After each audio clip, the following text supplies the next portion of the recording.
চলন্ত মোটরসাইকেল থেকে খুব কাছে গিয়ে গুলি করা হয় ওসমান হাদিকে। ক্লোজ সার্কিট ক্যামেরার ছবিতে দেখা যায় শুক্রবার দুপুর 2:20 দিকে অটোরিকশায় যাচ্ছিলেন ওসমান হাদি। তার পাশেই যাচ্ছিল একটি মোটরসাইকেল, সেখান থেকেই গুলি করা হয়।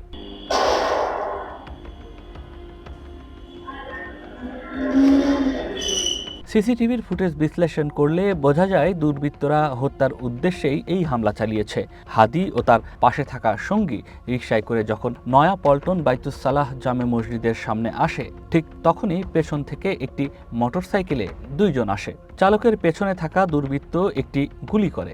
এই ফুটেজ বলছে পয়েন্ট ব্ল্যাঙ্ক রেঞ্জ থেকেই গুলি চালানো হয়েছে, অর্থাৎ হত্যা করাই মূল উদ্দেশ্য, ভীতি প্রদর্শন নয়। পরে রিকশার গতি একটু কমে যায় এবং ওই সময় মোটরসাইকেল একটু সামনে গেলে সেখান থেকে দ্বিতীয় গুলি করা হয়, অর্থাৎ মৃত্যু নিশ্চিত করতে চেয়েছে সন্ত্রাসীরা।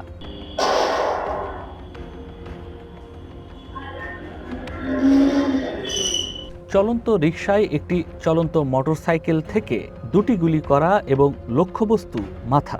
প্রাথমিকভাবে চিকিৎসকদের কাছ থেকে জানা গেছে দুটি গুলির একটি মাথায়, আরেকটি চোয়ালে লেগেছে, অর্থাৎ আততায়ীরা পেশাদার।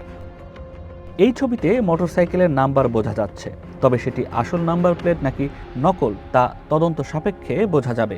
আর নিজেদের চেহারা ঢাকতে ব্যবহার করেছে হেলমেট। মোটরসাইকেল চালকের পরনে ছিল লাল রঙের জামা ও নীল রঙের প্যান্ট, আর গুলি চালানো আততায়ী ছিল কালো পোশাকে। প্রত্যক্ষদর্শীরা বলছেন আততায়ীরা এক মুহূর্ত দাঁড়ায়নি, আর গুলি লাগার পর আহত ওসমান হাদি রিকশা থেকে পড়ে যান।